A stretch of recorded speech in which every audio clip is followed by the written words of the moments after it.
seismic and chief seismologist during the Lassafre volcano eruptions. I want to thank you both for coming on and answering to the call to respond to update Vincentians in the diaspora with what is happening not only in the economy but also with the Lassafre volcano.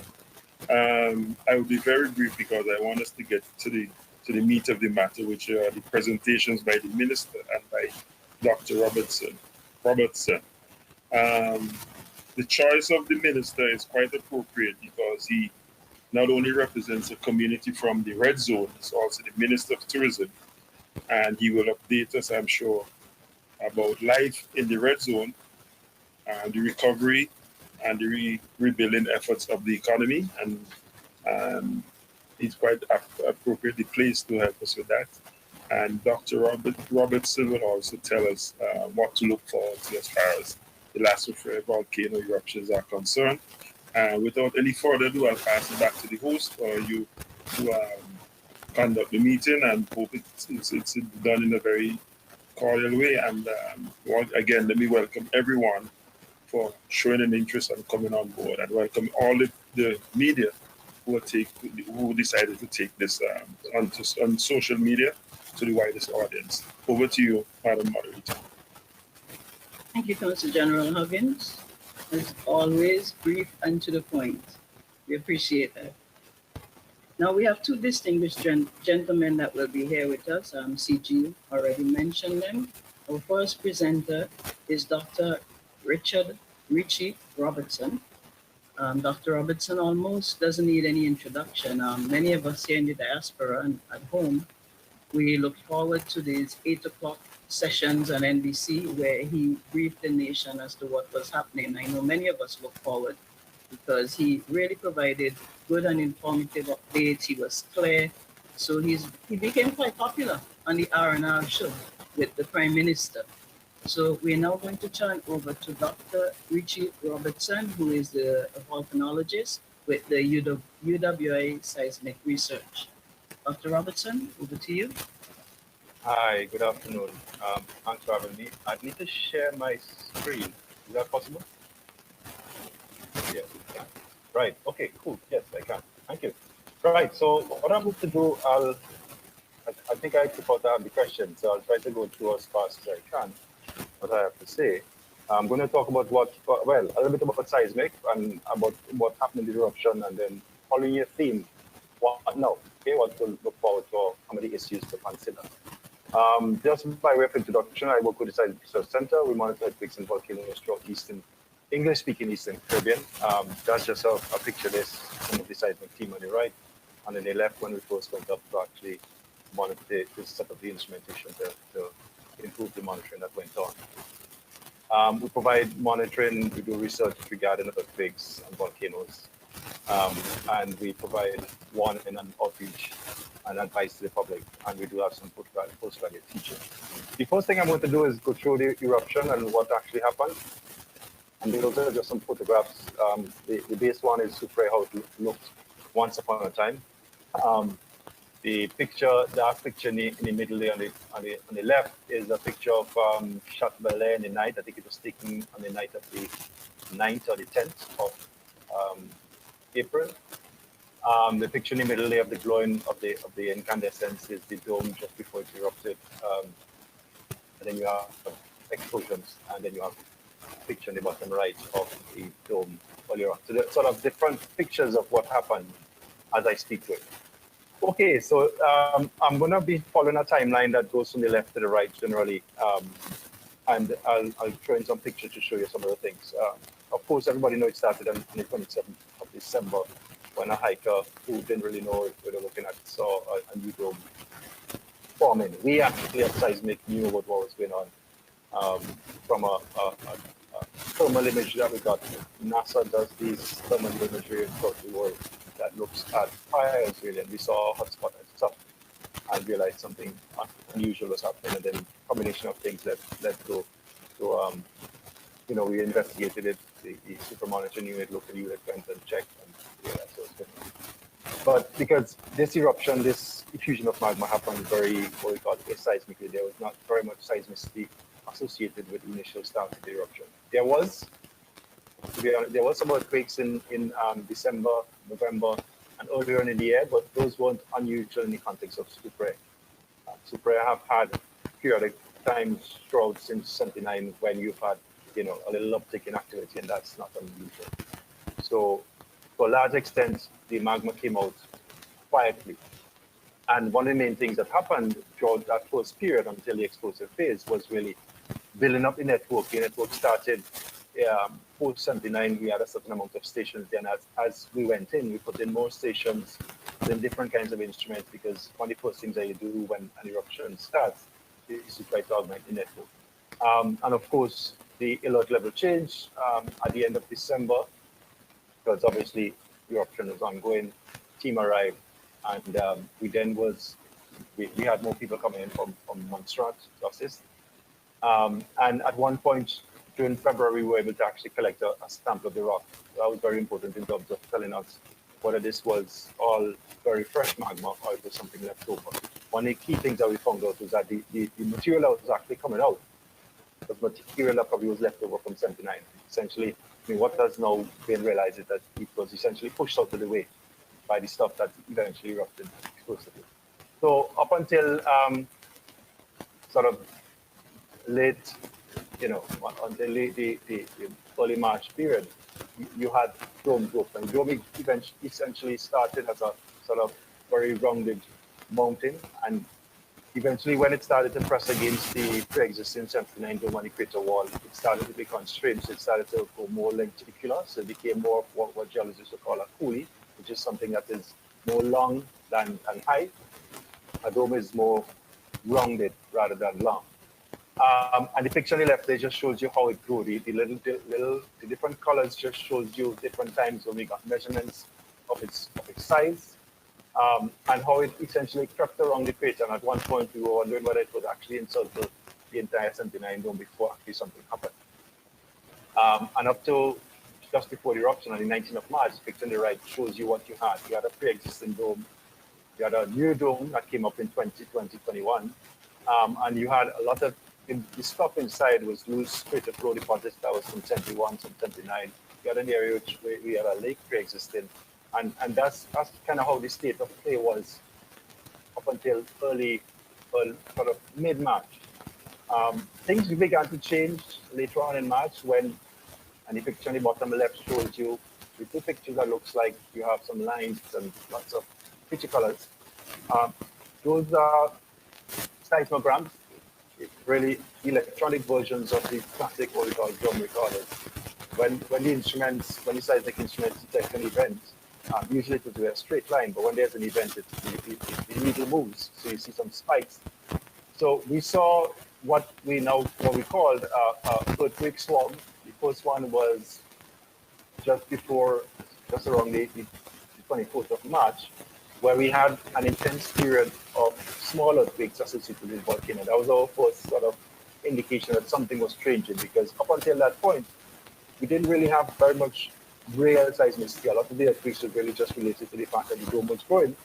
And as it grew, it was basically shaking the ground at a very shallow level. And we did detect some earthquakes related to that. But in mid-March, those VT swarms were different. They were coming from deeper down. They were indicating that rocks were breaking, and they suggested to us that magma was trying to come through. Those swarms went on for a day or two, and then it died out. And then again, from then things sort of picked up. In fact, one of the first things that we did around that time was be to the cabinet at the time to tell them that something had changed. And things pretty much increased. It didn't quite die back out. Things continued until early in April. It picked back up again. And after it picked up around the 5th of April, it never really died out. The swarms became more intense. We began to have, in addition to volcano tectonic earthquakes, which are related to rock breaking, we began to have these things we call hybrids, which are more related to fluid movement. Again, further indication that magma was on its move. And by the time we got to sort of around early sort of February, April 7th, April 8th, we began to see what we call tremor.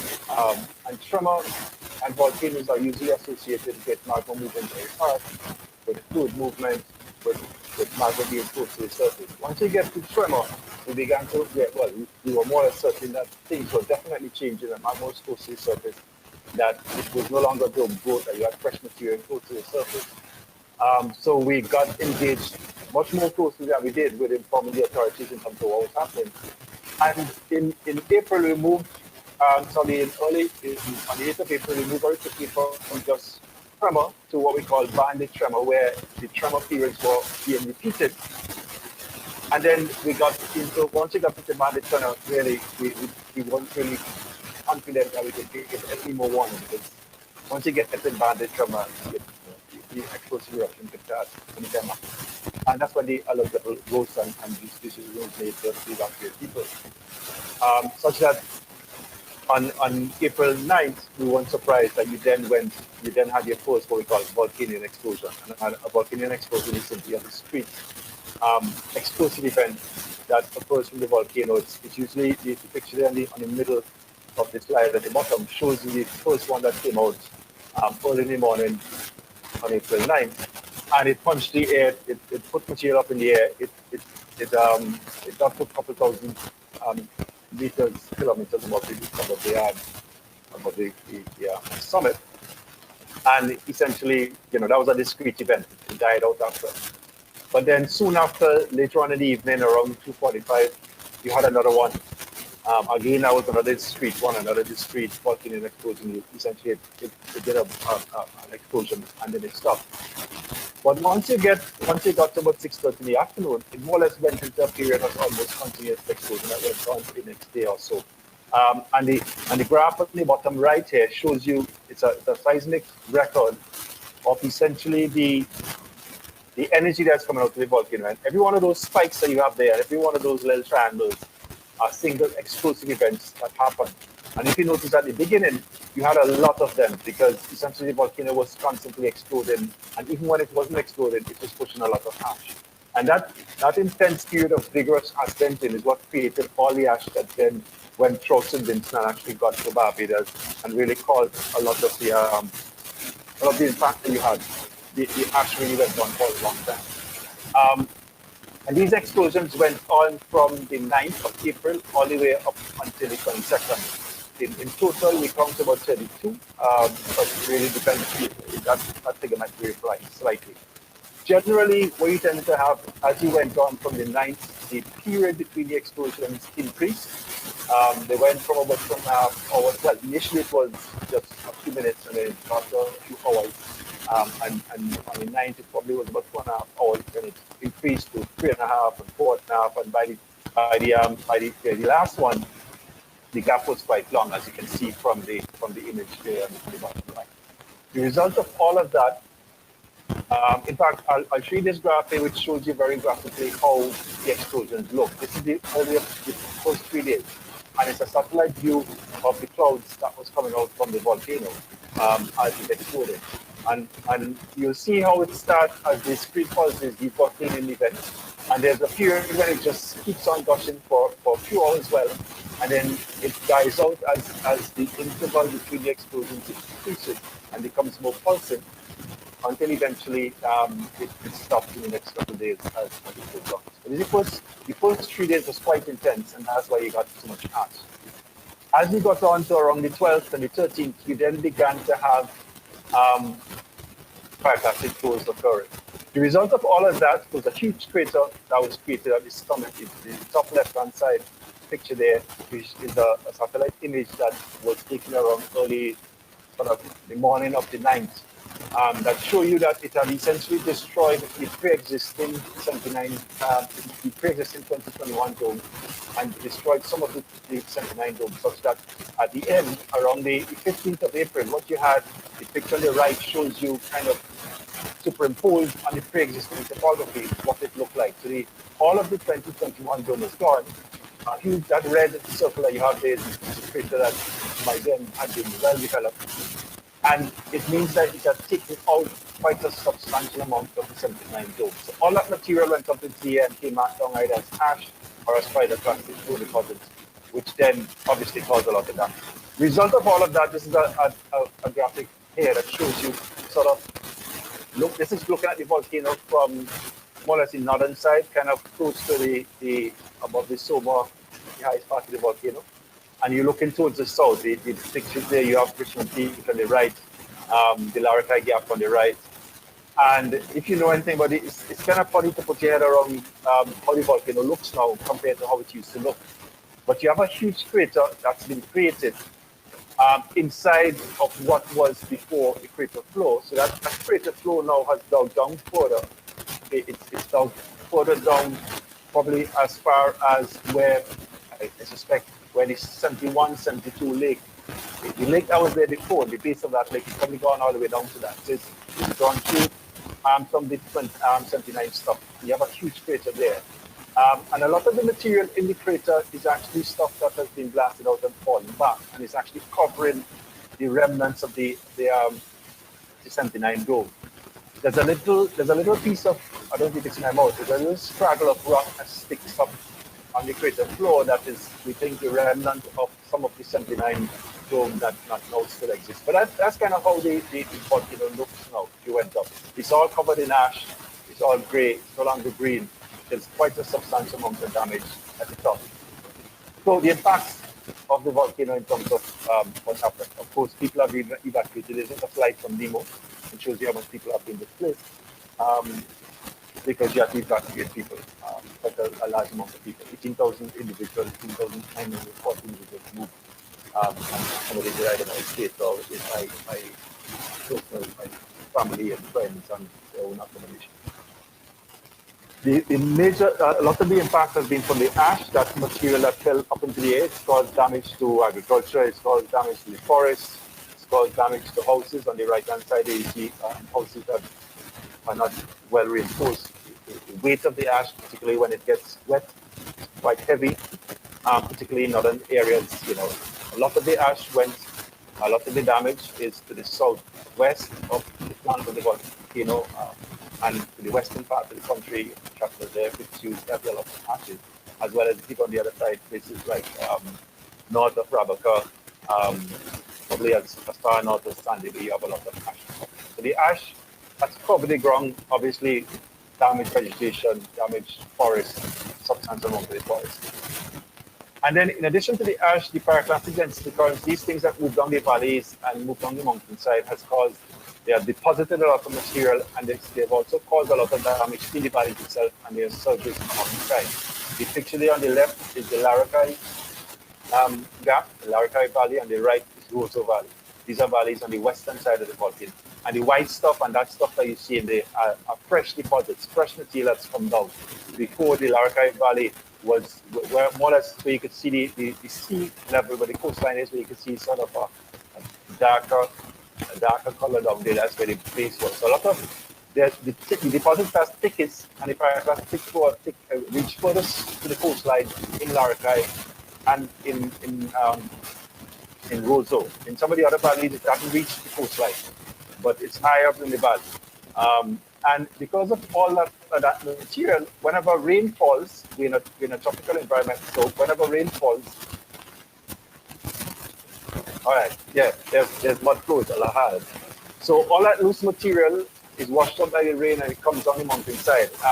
And while before, when you have flash floods, the flash floods only have the water to contend with. Now with the lahars, when the rain comes, it has a lot of rocks in it, all the ash and all those fragments of flux and bombs that fell out of the volcano explosively as resting on the side of the mountain. It's now coming down. And because you have all of that new material, it has a lot of corrosive, it has a lot of erosive potential, it has a lot of potential to destroy and damage property. The picture on the bottom left here shows you the height of the water. You can see a brown mark where the water reached when it's coming down.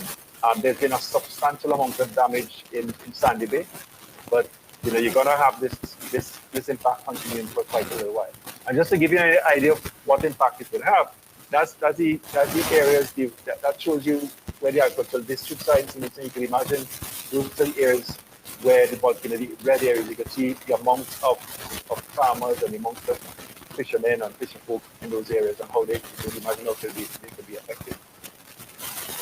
So I come to the last part. Sort of what now?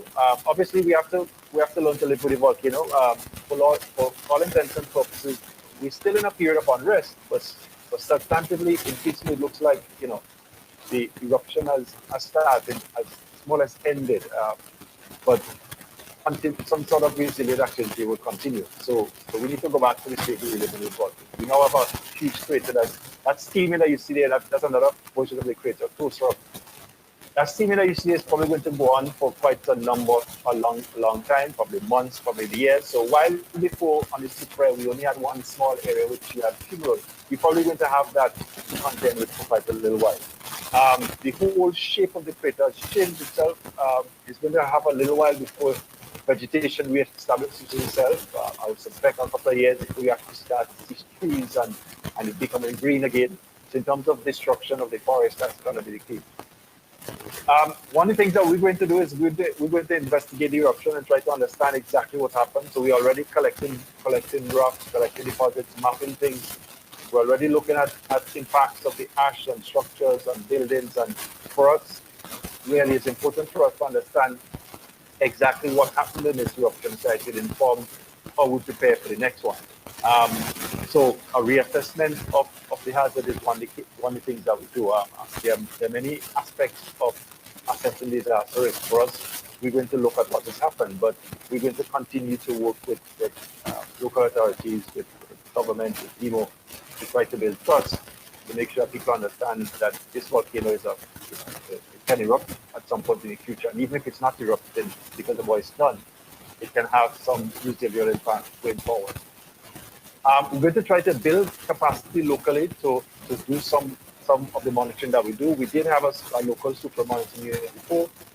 Because of what super is doing now, I anticipate that you have to augment that. You'll have to have more people locally who are there on the island who's doing what the super monitoring was doing, supportedly by Seismic. Seismic will still be supporting, but I think you're going to have 1 or 2 or 3 or more professionals on the island now. You're going to have a more active observatory constantly looking at what's going on. That's important going forward.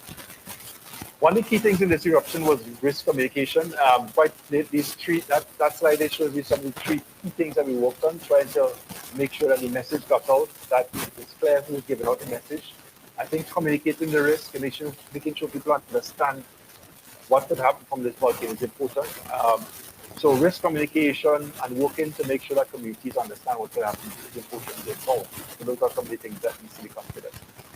One of the benefits of both this eruption and what happened before in terms of the work that we did, because a substantial amount of work went on in terms of preparing people for super very long before. We had this Volcano Ready project. And this slide shows you some of the products from the Volcano Ready project. Posters in top left. We have a lot of videos. We have produced even down to animated cartoons. We've done songs. We've done lots of things that take the message of the volcanic hazard to people at all kinds of levels. And when I say risk communication and continuing the message, it's important that that continues. I think one of the reasons that we had the kind of response we had to the eruption in terms of people not being killed is because of a lot of the effort that went on beforehand in terms of preparing people for what will happen. And that needs to continue. Of course, scientists and researchers have a role continuing. One of the key things to bear in mind is that, the whole social dynamics, one of the realities is that, of course, a lot of the areas, and I see him there, and I know he's from Chatham, so he understands the situation. But a lot of these areas are depressed areas, people struggling already. So that when the eruption happens, it's happening, and it's going to make things more difficult for people who already have a difficult time. And going forward, helping the farmers and the people in those communities to reestablish themselves is going to be key in terms of preparing them for the future. And my final slide, what is likely to happen in terms of going forward? Certainly, we'd expect this kind of some sort of low-level seismic activity, which is going on now, to continue for a little while. So, we'd actually have up fixed meta periods when you have a little bit more earthquakes and not. A lot of the earthquakes that we have in now is related more to superficial kind of activity, more like the steaming and the water interacting with the hot material that's there. We'd expect that to continue. So the unrest that you have where you have consistent steaming and the gassing, that could continue for several months, and probably for years, without anything else happening. That is. it's unlikely we think now for any kind of eruptive activity in terms of magma coming to the surface again to happen. Whether it is dome growth or explosions, I think that's more and more unlikely. I think the eruption is going to be done, and it's really a matter of monitoring the next one. But even without that happening, and even with so in summary, the major risk is going to be at the summit itself, just as it was at the beginning of the eruption, where if you go up to the summit, you're going to expose yourself to hot gas, steaming, and those kind of conditions. It's a bad idea to go up there as it is for the time being. But the impact in terms of wider areas is going to be limited to the impact of mud flows, which is probably going to continue and be consistent for a little while until the forest reestablishes itself, until all that material goes. So that's kind of what we have to, unfortunately, deal with going forward. And I think that's it. Right. So I suspect you'll have some questions later on. I'll be happy to answer questions once they come up. Thank you. Thank you very much, Dr. Robertson. As always, your presentation is on point, it's clear, and it's precise. I know there are probably persons on here already have their questions ready for you. But before we do so, I did mention that we have two presenters tonight. And our second presenter will present, and then we'll open for questions. So the next presentation will be from the Minister. He is a parliamentary representative for North Leeward, a lawyer by profession, and former Speaker of the House of Assembly of St. Vincent and the Grenadines. He is the Minister of Tourism, Civil Aviation, Sustainable Development, and Culture. Quite a portfolio, I must say. I now invite Minister Carlos James for his presentation. Minister. All right, thank you very much, Sandra, and let me thank all of the persons on this program and the Zoom call who has extended the invitation for me to be here. I will start where Professor Ritchie left off. And essentially, his role from the seismic unit and the University of USA is where they continuously monitored the Lasso-Free over the years, and even up to when we had the point of the effusive eruption to the explosive eruption. In fact, I remember when we received a telephone call from Professor Ritchie, and he indicated that during the effusive stage and now moving to the explosive eruption, he said, it is very likely that this thing is going to explode. And once we received that information, we automatically triggered our evacuation exercise, or the program which focused on evacuation from the red zones and the orange zones on the northeastern side, as far as Fancy, Overland, Sandy Bay, and Ovia and those areas. And on the leeward side, as far as Richmond, down to Chateauguay, Rosebank, Pittsburgh. We did that on the Thursday, the day prior to the actual explosive eruption. And we had a very successful evacuation exercise. There were no fatalities. And from the leeward end, we coordinated a lot of the vessels, commercial vessels that operated in the Grenadines, the Deckway Expresses and the Admiral. Those of you who, when you come to St. Vincent, you return on vacation and you travel to Deckway. Those are the vessels which we allowed to carry out the evacuation exercise on the northwestern side, and of course inland on the northeastern side, a lot of ground transportation. So the Wednesday, Thursday, Friday, Saturday, we're going into the explosive eruption. What we had was a lot of persons, though we have been preparing ourselves for the likelihood of an eruption, explosive eruption. Religiously, almost every week, Professor Ritchie was on radio, and Michelle Forbes, the director of NEMO, the Prime Minister, and everyone. There were a lot of persons who were still unprepared and possibly didn't assume that there was likely to be explosive. So while they evacuated, they were told when you were packing your evacuation bags, you were walking with 3 days worth of supplies and clothing and so on. to go to the shelters. Of course, a lot of persons didn't do that. Majority of the persons didn't. So when they got to the shelters, we had somewhat of a slight delay in rolling out a lot of the support for them, food, and then getting hundreds of caterers assigned to the various shelters and getting food and water into a lot of the shelters. So roughly, we had a little hiccup where that's concerned for the first course of the first 2 days, and eventually NEMA was able to put things in place and we have an effective rollout of that. So we had roughly about 22,000 persons from the population being evacuated from displaced persons. As I said, in the northwestern and northeastern side of the island, roughly about 4,500 persons were in government assisted shelters, and another 15,000 thereabout were in private accommodation with families and friends in the safe area, which we call the green zone.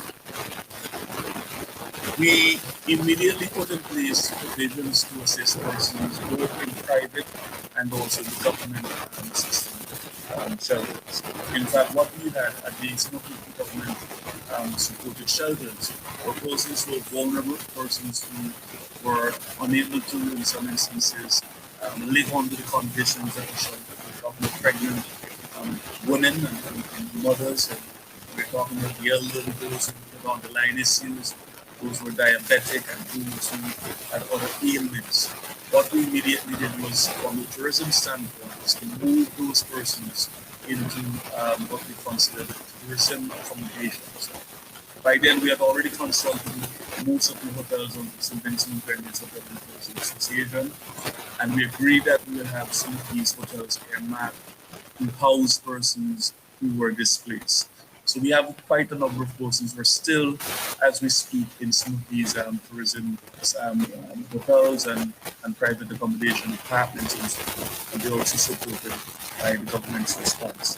Now, the composition of the NEMA, a lot of persons very early we get to the understanding of what NEMA is. NEMA is not just Michelle Fobbs and local staff that is housed at the office and because the administrative role of the National Emergency Management Organization actually involves the St. Vincent Electricity Services, Central Water and Sewer Authority, Roads Bridges Organization, which is associated with BRAPSA, or the Ministry of Education, all of the key government, statutory state agencies and government ran ministries comprised of NEMAs. So, for instance, when we had island-wide outbreak during the first day of eruption, immediately Midnight got in and were able to quickly restore electricity. When we had a lot of the ash that covered St. Vincent fell into our reservoirs, contaminated the waters. Immediately, we had challenges. Obviously, the water was not really suitable for drinking, and immediately CWSA had to shut off the water line across all of the supply chains in St. Vincent, mainly on mainland St. Vincent.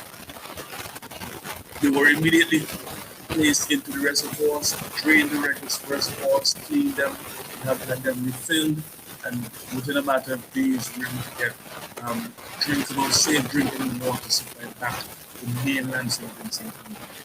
So while we had issues with some of the shelters, put in additional washrooms in there, put in additional lighting, put in additional resources that will make some of the evacuees a bit more comfortable.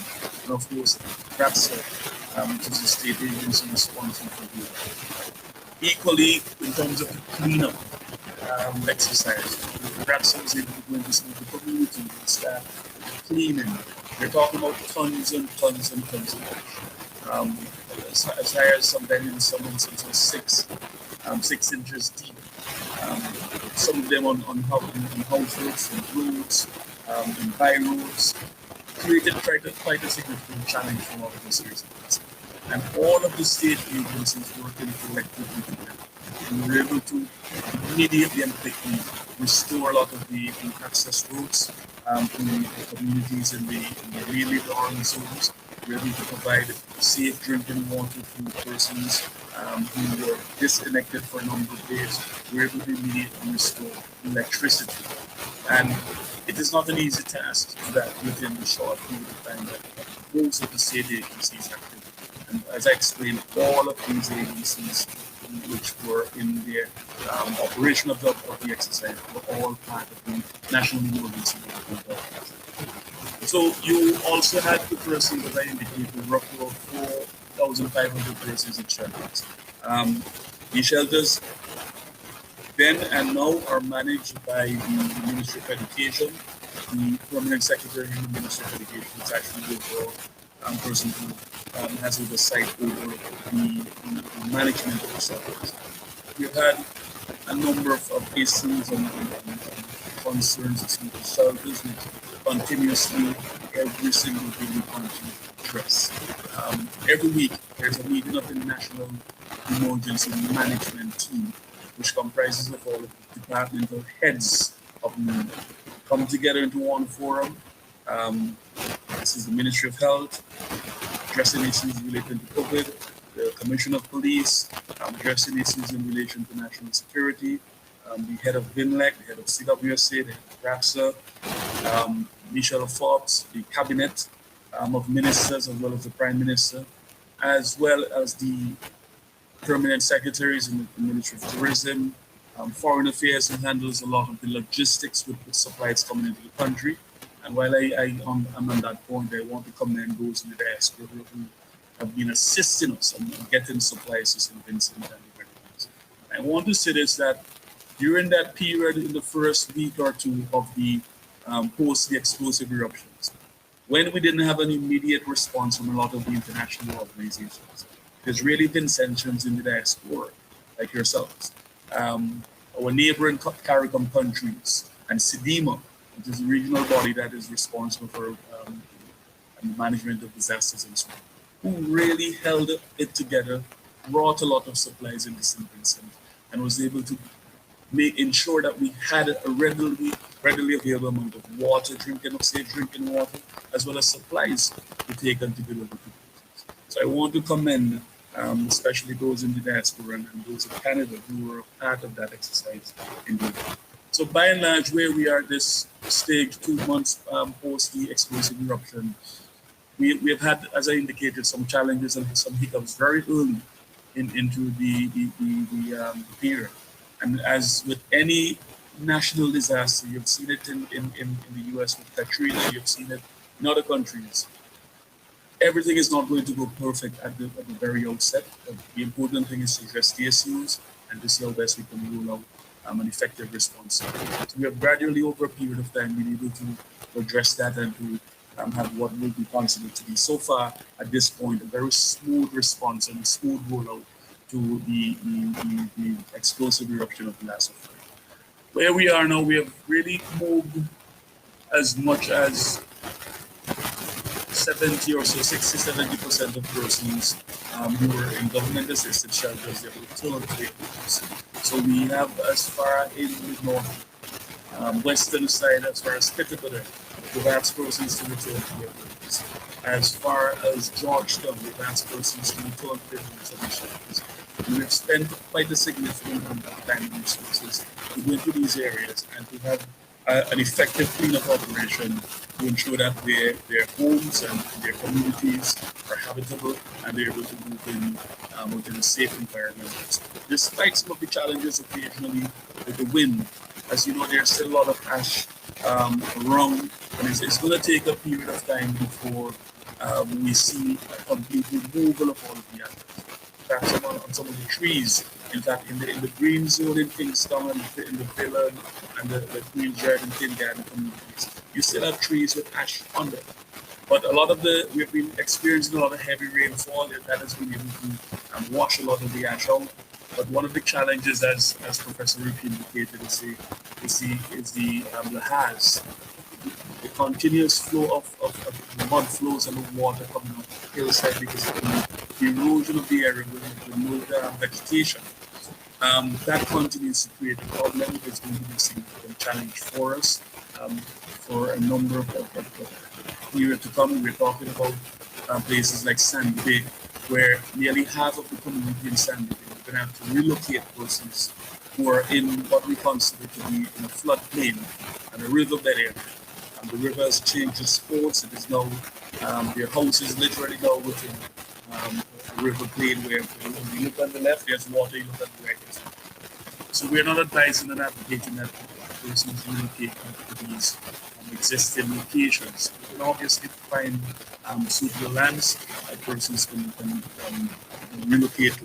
In fact, we've identified some lands in overland where we're going to fill out and complete a new community. So persons from Sandy Bay were likely to, who were adversely affected, and we will move them into overland. We're going to fill out roughly at least about 50 houses in that overland area, creating a new community for persons who have been displaced. Roughly, we have under 2,000 persons still remaining in shelters. These persons who are in shelters are from mainly the red zone on the north eastern side of the island, and also from Fitus and Chateauguay on the northwestern side.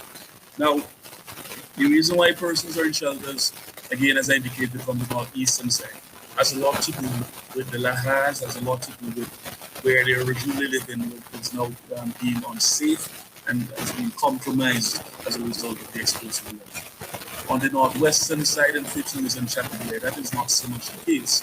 But what really is happening is that there is still a significant evacuation, still a significant cleanup operation that is taking place on the northwestern side. So if you go into Chateauguay at the moment, there is still a lot of ash deposits in that area, which will take quite another few weeks before we will properly clean those areas. So we consider the safety of the residents of those areas, and we say, look, we don't want persons to relocate back to those areas because of the challenge with the inhaling and the breathing in and out of the ash, which can have that significant environmental concerns as well as health concerns as it relates to your lung and respiratory system.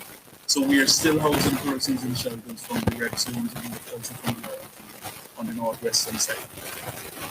I would think that within a few weeks, having been able to clean Chateauguay and Fitus, we'll be able to get persons back into their homes.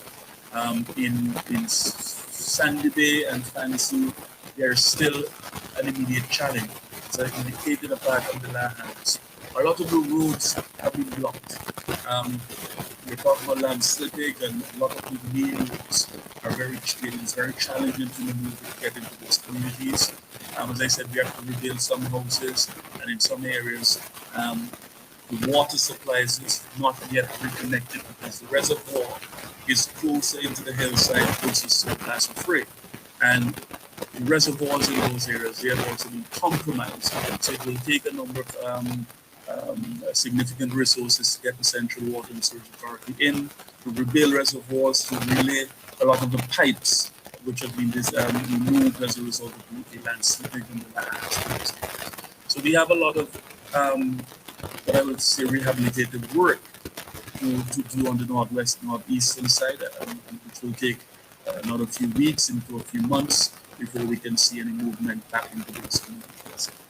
Where the economy is concerned, in pre-explosive eruption of the last affair, we were down roughly 4.5% in terms of the economy, as compared to some other EC islands, which were in double digits, 12, 13, as much as 18, 19% in the negative. We have been able to sustain more or less the economic basics in Vincent and the Grenadines because we have more of a diverse economy, dealing with agriculture and by and large yachting, tourism, which had sustained itself despite a lot of the airlines not being able to come due to COVID. And because of the diverseness of our economy and construction and other manufacturing components of the economy, we've been able to sustain that side of things. But then we had the explosive eruption of the last year. And then we had most of the farming communities, which, as I said, on the northwestern and northeastern side, we literally have absolutely no farming that is taking place at the moment. So agriculture has been significantly affected. As it relates to tourism, we are in the process of relaunching the tourism industry. We are expected at the end of July to host a stakeholders conference, bringing all of the key stakeholders, the hoteliers, the taxi operators, the cruise lines, everyone together in one meeting forum where we can map out how we're going to move forward and advance our tourism sector. We just heard the announcement of Trinidad looking to reopen in July. And one of the reasons why we have had some challenges with flights coming out of New York, JFK, is that CAL, which is mainly based in Trinidad, that's a sub. Our flight is literally pegged to the Trinidad, Piarco, Argyle route. So once there's no flight going into Piarco, it really affects the connectivity from Argyle to Piarco to JFK. And we're hoping that once we can see some movement with CAL going into Piarco, that we can see an resumption of flights out of JFK. We're hoping that with Air Canada and the move to lift the suspension on traveling to South American and Caribbean countries, that we can see the resumption of Air Canada to Argyle. And we continue to see flights on a regular basis, almost weekly, out of Miami to America. And the announcement this year, as early as October, we are expecting to see direct flights out of the UK, from Heathrow to Argyle through Virgin Atlantic Airways. So we have what we consider to be direct air access to a lot of our major markets, both for tourism and also for trade. And we are hoping that we can see, once we can have access to these markets, we can see an uptick with our economy. From a tourism standpoint, we will begin construction on mainland with the Beaches Resort by Sandals. The chairman of Sandals visited us last week. By a few months, by September, we're expecting to see full-scale construction on their Beaches Resort in St. Vincent. It's going to be the first Beaches Resort in the Eastern Caribbean, and it's expected to be roughly a 300-room facility, which will generate $100 million in expenditure, and this is US currency, and we'll see roughly over 1,000 persons being employed within the tourism sector. And that's just one project. We're expecting roughly around that period as well to the latter part of the year to begin civil works to the Marriott Hotel, which we're constructing at the Moncton private mountain site. And also we have already started civil works on a Holiday Inn Express, which will be housed at the Diamond site on the way to the airport. And that is a shorter, smaller Holiday Inn Express, which will have a room capacity of about 90 plus rooms. And the Marriott will have roughly about 250 rooms. Royal Mill, which is another hotel, a major one that is being constructed in the Villa area, that will add an additional 250 to 300 rooms to room stock. We will open again in September a new hotel, which is the former Grand View Hotel. Most of you who are familiar with Grand View, so it's now rebranded The View on the new owners. They had extensive renovated work, and it's now a brand new boutique hotel as well on mainland. And we continue to see a number of smaller hotels here on mainland expanding their room stock. And I would say roughly within the next 2 to 3 years, we can safely predict that we will have an additional 1,500 to 2,000 rooms added to our room stock for the sector. This is going to be an exciting opportunity for us in tourism, because one of the challenges, or two of the significant challenges, is one, direct access to international markets, for instance, direct access to Toronto and New York and London. So we never had an international airport. We have corrected that by constructing the Argyle International Airport. Now we have direct access, and by September we'll have direct access to the major markets. The additional issue is room stock. Even though we have direct access, when the airlines, the 737, they're coming here facility capacity, where these people are going to stay. So we have now had the challenge of ramping up our rooms. So we're expecting to see up to additional 2,000 rooms to be added, so we can have a number of new and exciting hotels added to the mainland, which will generate a lot of interest in St. Vincent and the Grenadines. So by and large, from a tourism standpoint, we are very much predicting a significant uptick within the next 2 to 3 years, as I can safely say on that.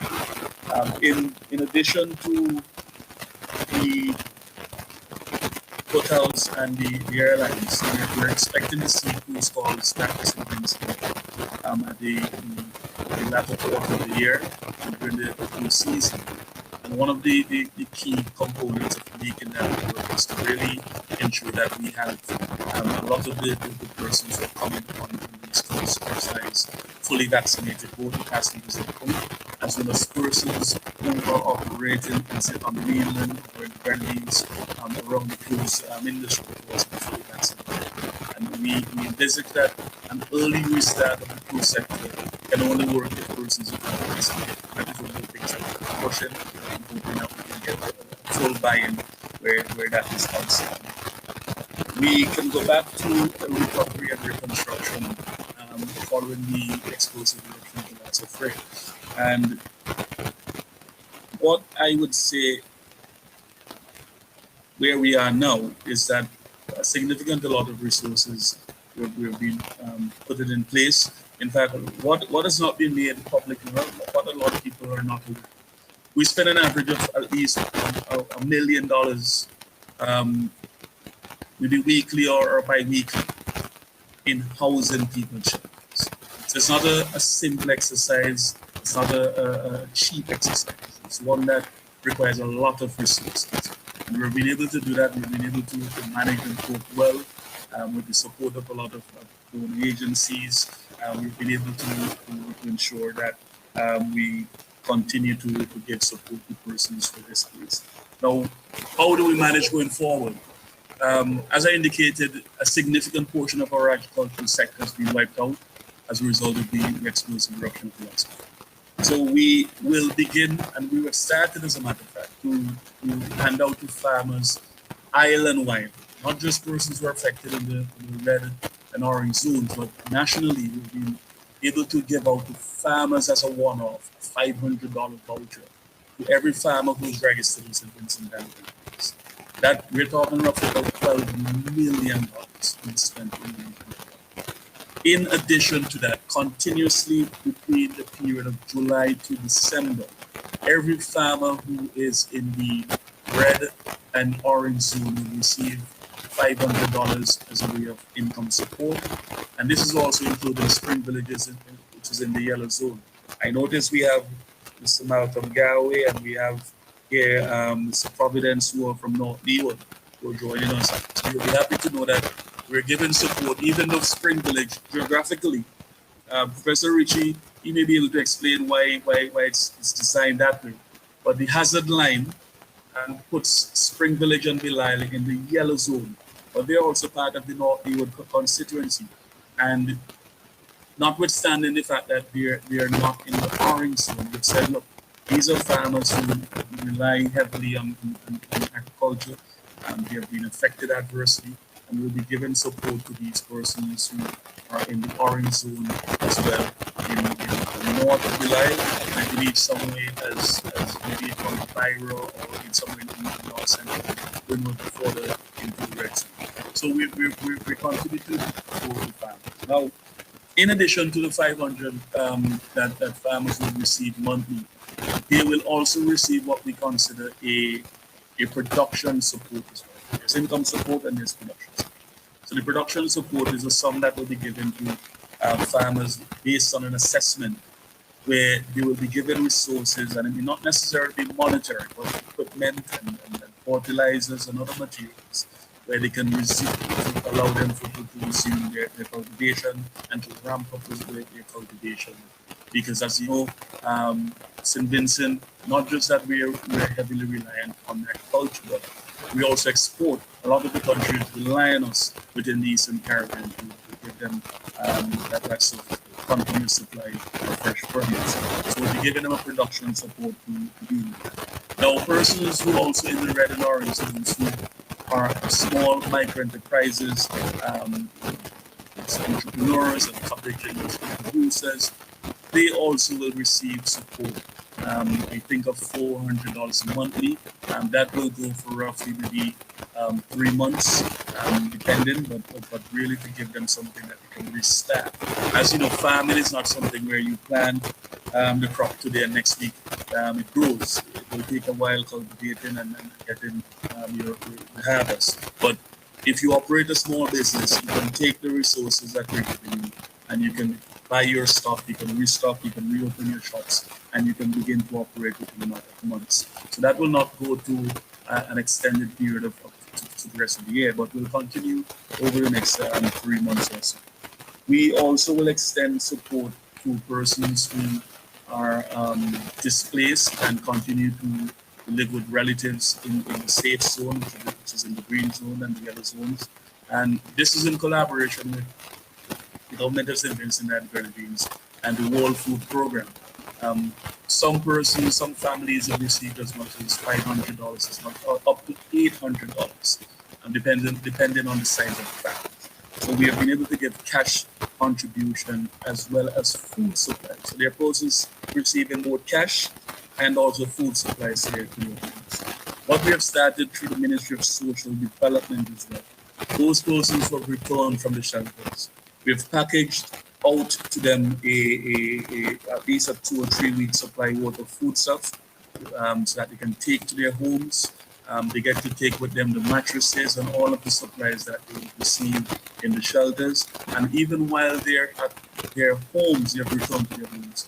We continue on a weekly basis the distribution to every community that is affected. So for instance, in North Leeward, the trucks will move up, and this is about 3 or 4, 5 trucks on any given day will move into North Leeward, start the distribution in Pittsburgh, in Rosebank, in Rosehall, in different communities. And similarly, this is being done on the northeastern side as far as Georgia. As you know, across the dry river, we have not asked persons to return to their homes, so they will continue to get the support while they're in shelters and in private accommodations for the south of St. Vincent.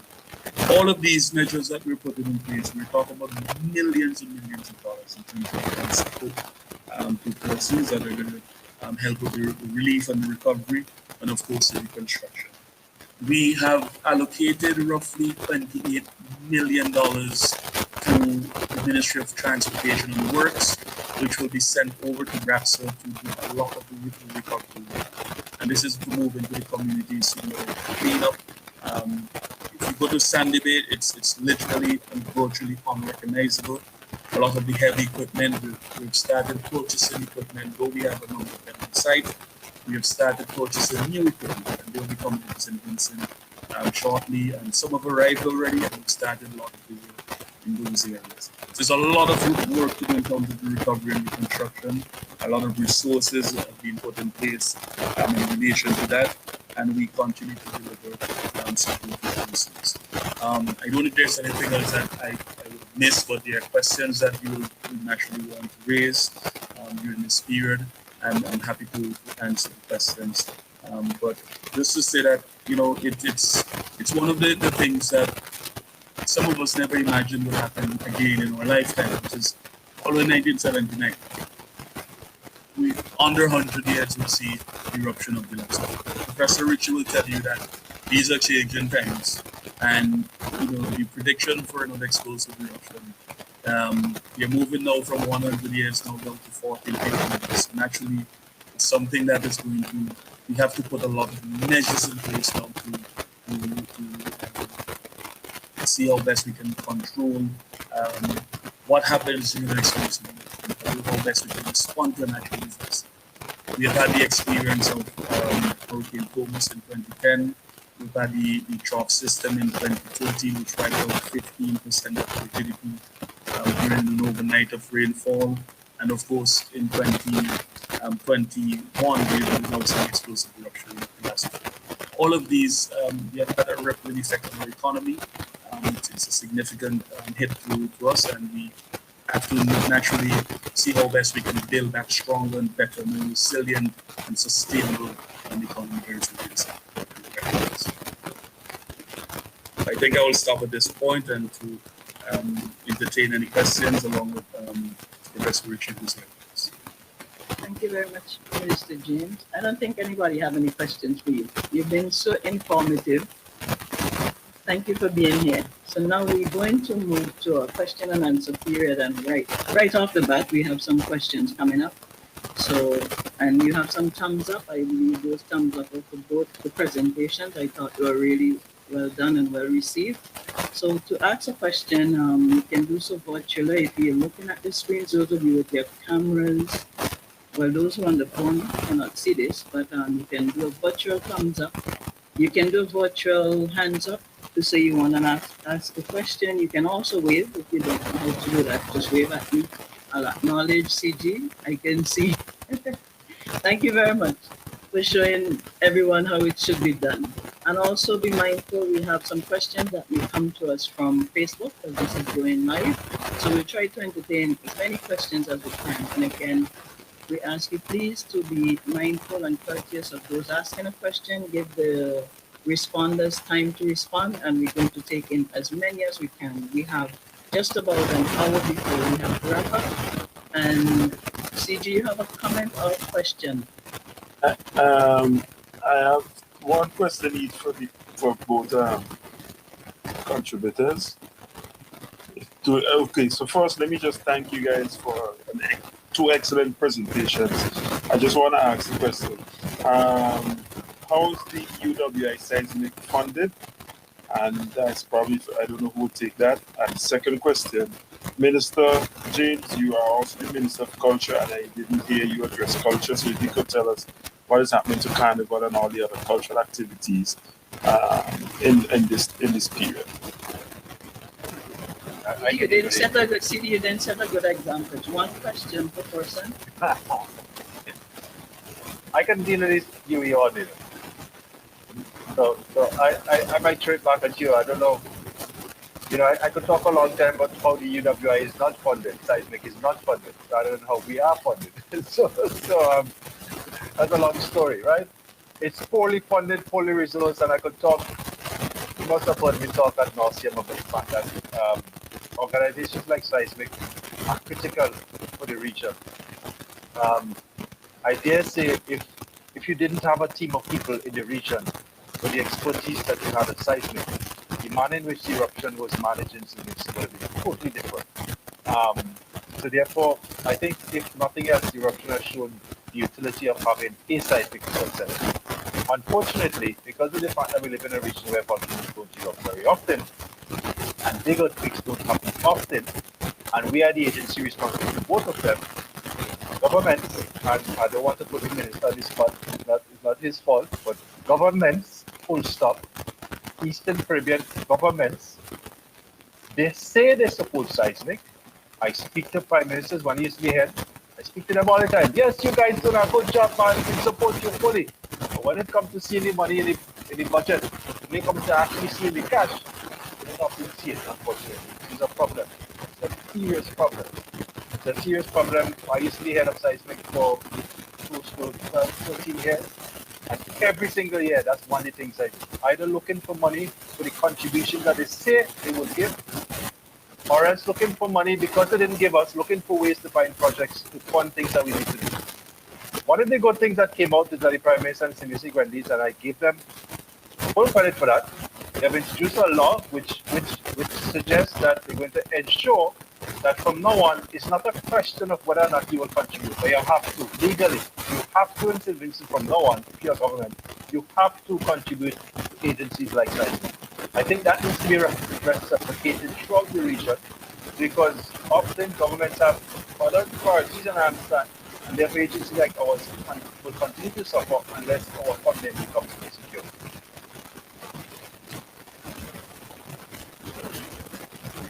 Minister, are you going to take up the other half of the CG's question? Right. I can answer that, but also I want to supplement what Professor Rich is saying, because sometimes we as politicians get the bitter end of the stick. And I say that because I remember some years ago we made an additional increase on the taxes that is paid by persons who come to the same house. And we said that we're putting on this as a room tax. And essentially the monies from this fund is going to go into what we call a contingency fund in the event that we have natural disasters. As you know, we've seen frequent natural disasters, climate change and all that. And a lot of persons were very critical of it by increasing the taxes and stuff. So far, we have raised over $30 million alone from that tax measure. And during this disaster, we were able to tap into that immediately, find the resources. When you have grown agencies such as the World Bank and the United Nations and so on, they're not going to immediately respond to you. You have to have something, a contingency fund to respond. If you want, if there's a natural disaster tomorrow, like tonight, like tomorrow, we want to find resources to respond, and that contingency fund specifically was designed for that. We tapped into it during the COVID period. We also tapped into it during the explosive eruption of the last one. Secondly, what we also did, there's an additional tax measure that we put in place at the port, which persons again, here's why you're increasing it. The funding from that does not necessarily go to the government per se for expenditure. What it does, it goes to a special fund, which is automatically transferred to agencies such as CIPIMA, the Civil Aviation Authority, which has ECHA, which has responsibility for monitoring our aviation services, and also the seismic unit. So while they're significantly, as Professor Rich indicated, they're significantly underfunded. So what we've done is that measure, we don't take the money and put it into the economy to spend or to use it with other government projects. We take that money from that additional tax money and we send it specifically. The law states that we have to use it specifically for these agencies that are regional bodies that help to support us, like the seismic unit.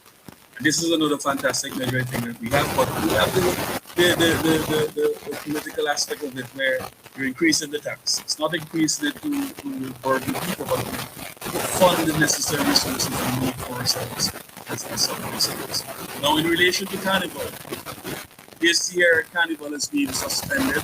Again, last year it was due mainly to COVID-19. Again, this year that is also due to COVID. But between that period of the explosive eruption and July period of Carnival, so we Carnival will launch really in May, really June, July. And I personally, from my experience, I don't think that the climate or the atmosphere is right for us to be focusing on the festivities, though it's also a significant income generator for our policies within the sector, within the culture. But we have to be cognizant that there are people still in shelters, there are homes that we have to rebuild, there are communities, new communities we have to remove and build homes and clean up the infrastructures and get resources.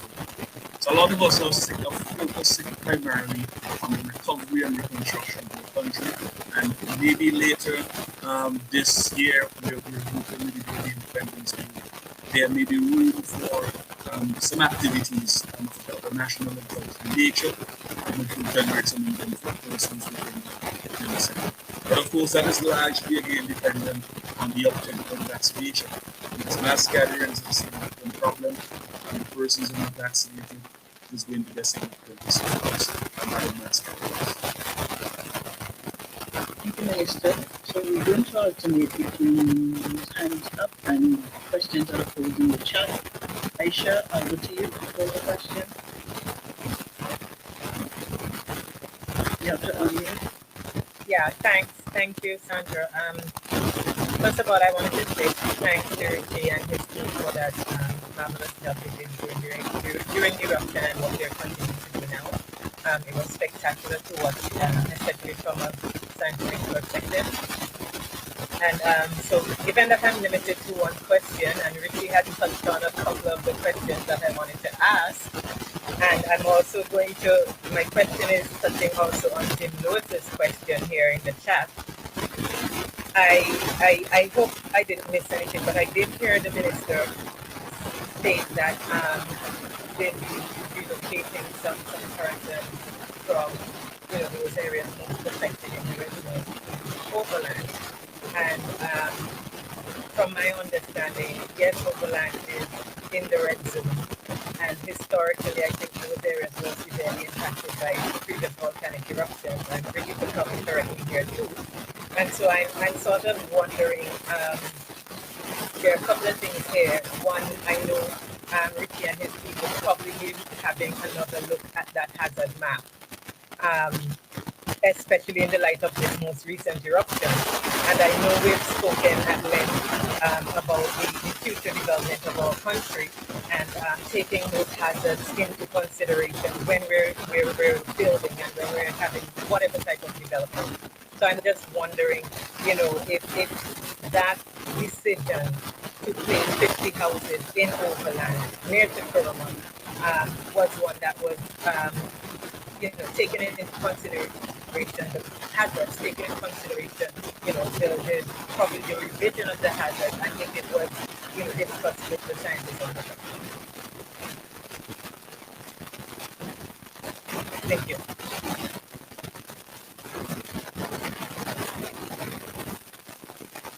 To take the question, I think you mentioned Overland. You also have mentioned Overland, but in fact it's orange. And notwithstanding the correction, I think orange is also still in the red zone. And it's a very important point. But you have where a lot of persons who, in fact, as you asked the question whether we should relocate persons to there are persons who don't even want to do something. They want to rebuild their places in Sandy. We're the ones literally fighting the same of the same. Where you want to continue to build out your homes, so there are persons who are traumatized those communities as consequences, and a lot of them are saying, no, we don't want to leave here. And it is for us to find suitable accommodation or location or sites within the area closest to where they normally would reside to relocate them. Orange Hill, I believe the site in Orange Hill is primarily a flat area where there are not a lot of riverbeds or streams and so on.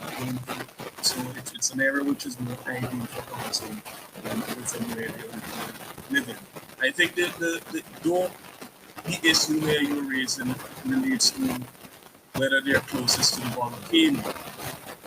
We're more concerned about the Lahaz at this point, and as Professor Rich would support me on this, that in the next few years we will continue to see a lot of heavy downpour and sudden movement of the earth and continuous mud flows and lands because of the eruption. It has moved a lot of vegetation closest to the hills in the last of years. So it is really to move them away from the areas where there a possibility of continuous lands, which some persons would say could be very much more dangerous than the explosive eruption. That has proved to see number of fatalities of persons coming from these areas. So we're moving them out of those areas where, away from the beds and the plains where they become compromised in the event of that. But it's orange as opposed to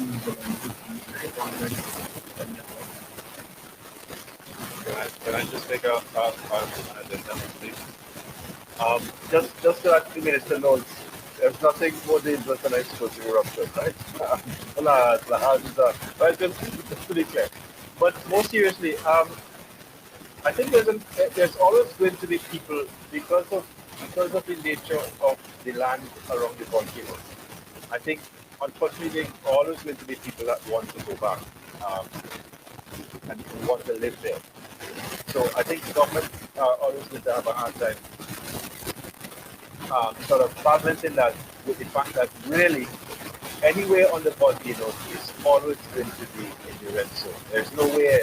Once you pass the Rabakan and go north, you're on the volcano. Once you pass the Waterbury River and go north, you're on the volcano. And once you're on the volcano, there will be periods in the future when the volcano will erupt completely. So I think perhaps if anything, there's an opportunity here because people have moved to ensure that people who are going back there are aware that once you go in those areas, it means that you have to directly accept the fact that at some point in the future, you're going to have to move. So I think from the get-go, people have to be conscious of that. And be conscious that once they get there, there's always going to be a risk that you have to move. So now if you're willing to accept that risk, well, then you have to deal with that. But those are two things. So one is that explosive eruptions of the volcano, there are more nasty things than I have. Secondly, once you live on the volcano, you get the hazards associated that can kill you and then you have to move.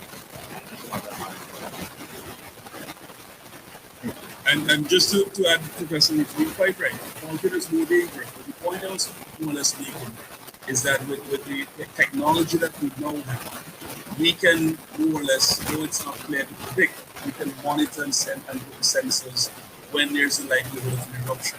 But with Alaha, I've seen it for myself where there's heavy rains in the hillsides, and you're on the plain, not realizing that the amount of rain and mud and water that's going to come on top of it like an avalanche without any warning.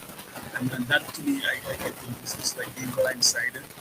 So it's very dangerous. But of course, the point with the volcano eruption, the technology which we have now, we have to do better maintenance from the field. And when there's a likelihood of emergency, separate explosive. So it's pretty much fully safe as it is. Yeah. Well, the other thing we didn't have to is that I think there's also an opportunity to ensure that in terms of land use planning and stuff like that, we try to minimize the vulnerability of people. Essentially, people are exposed to Lahar because they've gone to live in the river valley.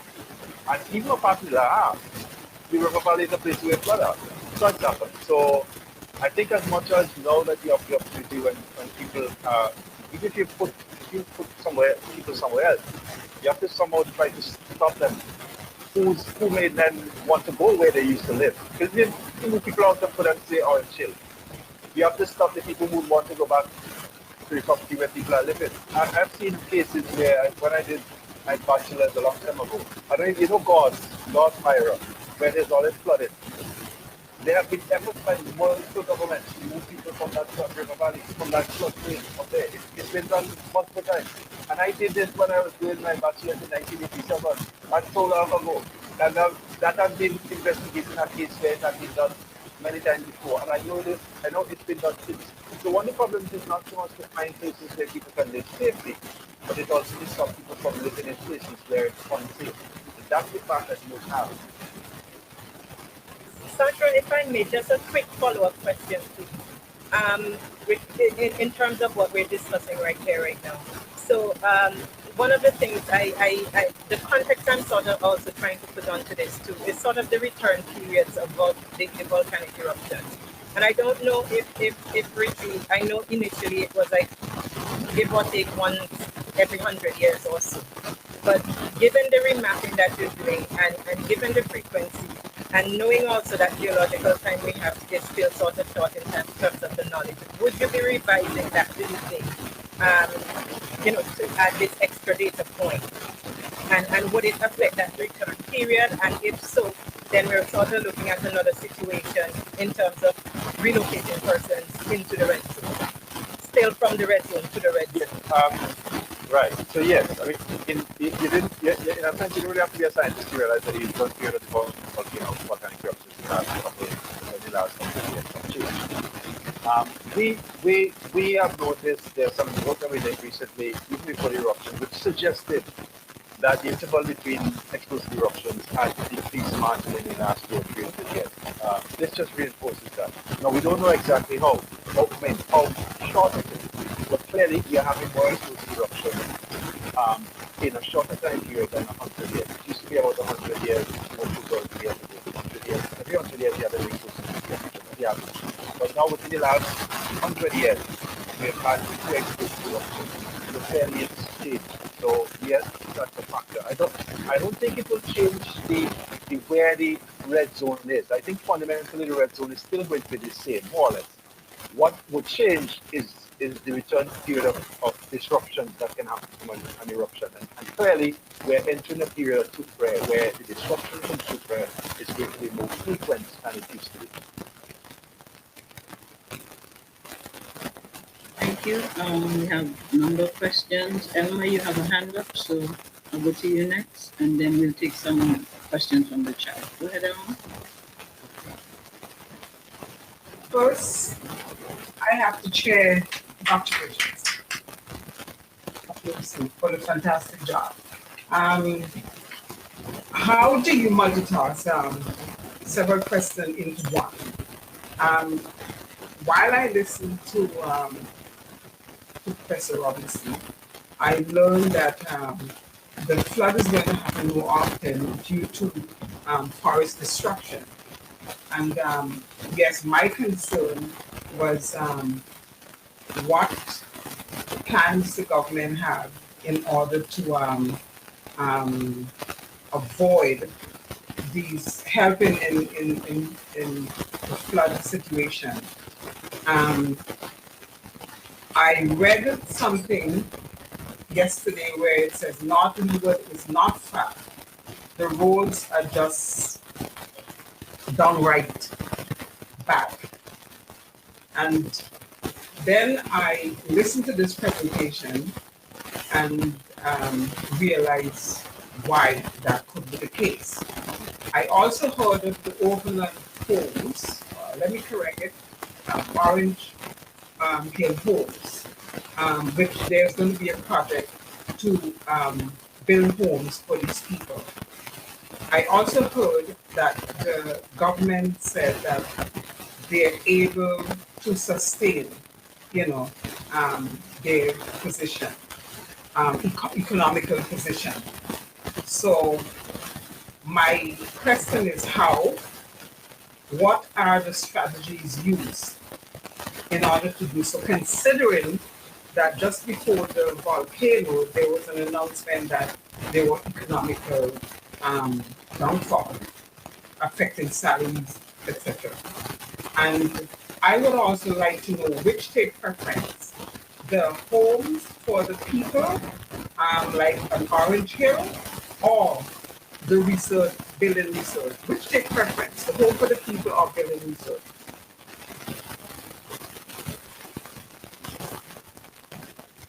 Okay, so to answer the question that you're raising, now I mentioned that we're starting the construction of the beaches resort.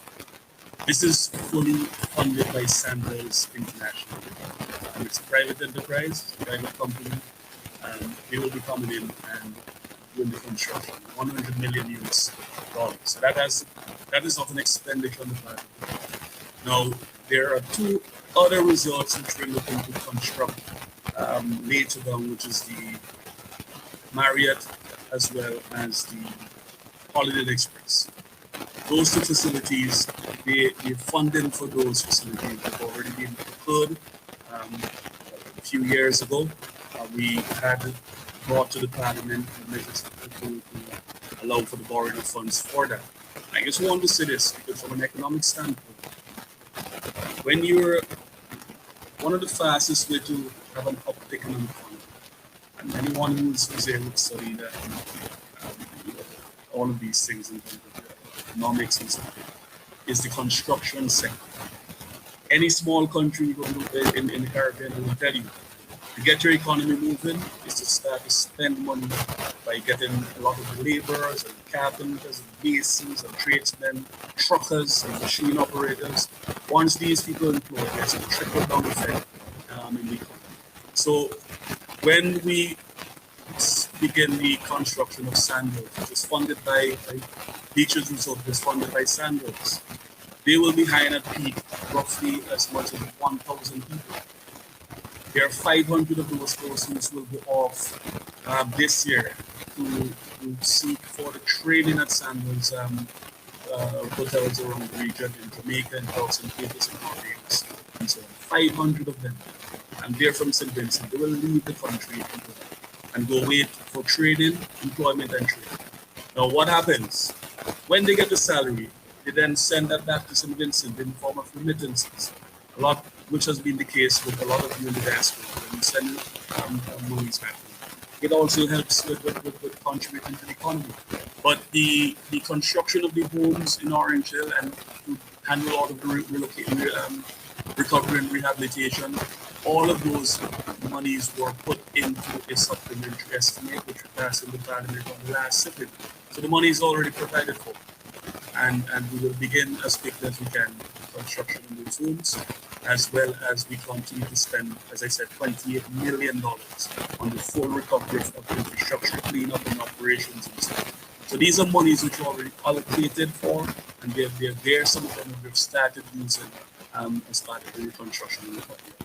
But where the building of the hotels are concerned, the first phase of construction work with Royal Mill, Sandals, Beaches by Sandals, those are private companies, private enterprises which are investing in the economy and spending millions of dollars in the economy. And as I said, the fastest way to get the economy going is through construction, getting a lot of the skilled laborers and the tradesmen and the operators and so on employed. That has been tested and proven time and more. That's basically how that works. So you don't have a forecast as to when the homes would be ready or should be ready? Right. So they have already identified the lands, and it's a matter of doing the drawings and physical planning. And as quickly as the Minister of Works can move in, who incidentally is the parliamentary representative for Northern, they will move in to quickly start construction. We're talking about a matter of weeks and months. And we're hoping that they can be completed as quickly as possible. So I would imagine that we can have a full build of these rooms within the next few months, going into the end of the year. But it is to get persons out of the shelters back into their homes as quickly as possible. And the monies are already allocated for reconstruction and investments. Thank you, Minister. Staying in the same vein, and this question is specific to North Leeward. What is the plan for improving the road infrastructure? Right. So we have had some challenges with North Leeward, and I think the road network in North Leeward is not so much that the roads are in a terrible state. I think the challenge is the topography and the way in which the roads were originally engineered and constructed. And from my standpoint as a parliamentary representative, we have had discussions with a few of the engineers, and we're looking at ways of how we can. In fact, if you go into Belial at the present moment, we're actually redirecting a lot of the road. We're building out on some new pathways to Belial. Other areas we have to look at in Cumberland, not Cumberland, sorry, in Westwood, going into Trumuka Bottom. Mr. Providence is here who will tell you that apart from going into Trumuka Bottom, there's an alternative route. It's called the Long Line Road, taken from Westwood, Pole Road going into Belmont, which is closer to Rose Hall, and back into Trumuka. Right now, there's a construction company that has been commissioned to start it. Well, they have already been started. They have started the construction of that road network, and they're near completion of that road.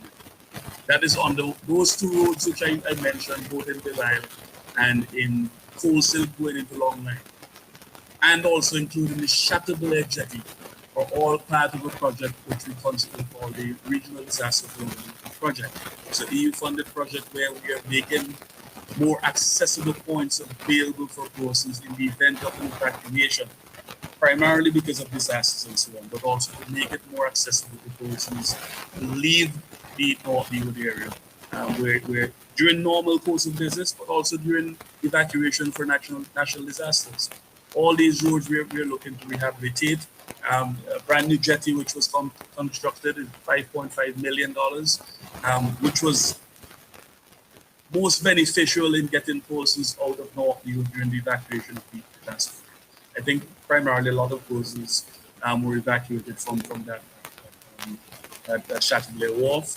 Again, part of the disaster project to enhance our access points for evacuation and event of natural disasters. So we've been continuously looking at measures to more or less enhance how we respond to natural disasters in terms of evacuation and having better roads and so on. But the leeward situation with roads is more to do with the topography, and we have to obviously continuously look at ways to enhance that, and so we can put measures in place to have better access going into and out of the constituency. Thank you, Minister. We're going to try to take up some of the questions posed via Facebook. Dr. Robertson, this question will be for you. Is the floor of the crater risen or is it deeper now? I believe you touched on it earlier. Yeah, it's deeper essentially. The crater floor, in some parts it's risen, some parts it's deeper. So where you have the crater itself, it's gone down. But where you have the deposits on the side, where there is now a re-establishment of a lake, it's actually raised up. So you could actually walk into the crater now from the Larakai Gap. It's not low. But if you want to get into the place where the explosions were, you have to go deeper down. You have to go further down. Thank you. Jem, I see that question from Vin. We'll get to it shortly. Another question. When can hikers return to the volcano? I think they returned already. But seriously, going up to the volcano now it's going to be a more difficult hike than people are accustomed to, because vegetation is essentially destroyed, and in some places you have a thick deposit, a couple feet of ash that you have to wade through, kind of. We recently established a summit station, and the guys, to get to where the surface was before, they had to dig down to up to 3 feet in some places. Now, all that material that's there is going to be cut into by the rain every time it flows. So as you walk up the pathway, there's not going to be a nice path to go up the volcano. It's going to be riddled with gullies, going to be trees falling down. So just walking up is going to be difficult. It's not a trek for anybody other than a really serious hiker, first of all. Secondly, once you get up there, you're exposing yourself to certain kinds of hazards. At the very least, you're exposed to the possibility, although it's still very small, and by saying that it's not likely, we don't think it's likely for explosive eruption to happen. No, in terms of magma coming at the surface. But there are certain kinds of explosions that can happen even without that happening. Because of the fact that you have hot rock at the surface, and because you have water, the interaction of hot rock with water can happen explosively. That is, if the conditions are right. It's a bit like you have a pot on a stove and it's boiling. Sometimes it is boil over. That kind of thing can happen. In the sense that you have a hot rock, which is the fire, and you throw in all that water on it. If the conditions are right, it could have a little explosion. So you can have those little, what we call phreatic explosions. Not magma, it's just water interacting with hot rock. So that's the second thing you can expose yourself. Thirdly, if you're very adventurous, and I know if you're adventurous enough to reach the top, you're adventurous enough to want to walk around, right? So you're probably going to walk around and go down into the places where it really is hot, where it's steaming. And the steaming that you have there now is the temperatures are going to be higher than the steaming that you had there before. In the old days, we used to go around the volcano, and if you're adventurous enough, you walk on this rope, and you go to the fumerole. The fumerole there was probably less than 100 degrees Celsius. Probably went up to 80, 90 sometimes. The stuff that is down there now is in excess of 100 degrees Celsius, probably up to 200. So it can burn you. And finally, if all that mix wasn't enough to dissuade you, is the fact that along the top parts of the volcano, there are areas where pyroclastic flows and surges are gone. And the pyroclastic flows and surges are thick deposits, and they're very hot. And they might be covered in material that is cool, because the rain falls and the top parts of it gets cool. As you dig into it, that's where you get all the steam in the valley. But as you dig into it, it's going to be hotter. So the point is, the hike is difficult, and unless you know what you're doing, if you go up there, you could expose yourself to hazards that is a bad idea to do, right? So I wouldn't recommend hikers going up there. I wouldn't recommend, government or anybody else telling anybody that that area is a no-go area. But it's anything but a no-go area for the time being. It will become At some point in time, if you give it a chance, it will become an amazing sight to see. And in fact, when we talk about recovery from super, one of the attractions going to be the super, eventually as it was, because now tourists going to want to come and see the volcano that erupted. And give it a couple of years, and it's going to become green again. And the crater that I'm seeing there is going to be as beautiful as the crater that was there before, and in fact more accessible than the other one. So all we have to do is give it a little time, let nature reestablish itself, and then we could have gone out, see it, and enjoy it. I can hardly wait. Another question, what is the impact of the ash on the vegetation? The ash, it varies. In this volcano, this eruption, in some areas, the ash is quite thick. And when I say quite thick, I talk about at the top of the volcano, it's a couple of feet. Lower down in places like Richmond, for example, we have the Richmond Building Academy, and we have lots of farming. It's probably less than a foot, but it's quite thick. Now, where it's very thick, it's basically it's buried everything. It's gonna kill the vegetation. It's gonna take a little bit of work for you to re-establish that. In some other areas, it's generally just a smattering of ash, very thin, a few millimeters or so much. That's going to be less effective in terms of the damage to the vegetation. So the impact of the ash is that it would have killed at least this crop of vegetation. It would have been heavier, in some cases it's heavy enough to damage trees. Some trees actually break. During the night of the, I remember during the night of the night, I could hear the trees as they creak, as the ash fell on them, as they creak as they go. So the ash buries everything, and until the ash gets mixed into the soil, until the ash gets thinner, it's going to have this kind of damaging impact on the vegetation. But once you give it time and it gets mixed in and it gets reworked, it's going to give us lots of bumper crops. That's why we have such rich agriculture in St. Vincent, because of the ash. That's why even though Barbados is complaining now, in years to come, they'll be glad for all the ash that we gave them, because the ash is nice, eventually. And its falling is really terrible. Minister James, I hope we can find a way to harness some of the ash and sell it.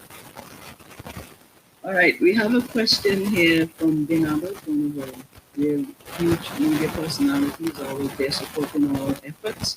Can we move forward positively in SVG in regards to the impact of the explosive eruptions without tapping into all of SVG's resources, both domestically, internationally, environmentally, and economically? Can you please explain your answer?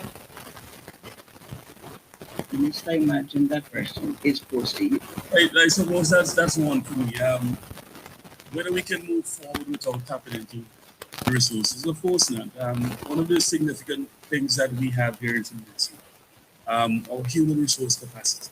And in fact, the contribution of diaspora is one that, as I mentioned earlier, a significant part for advancement and development economically.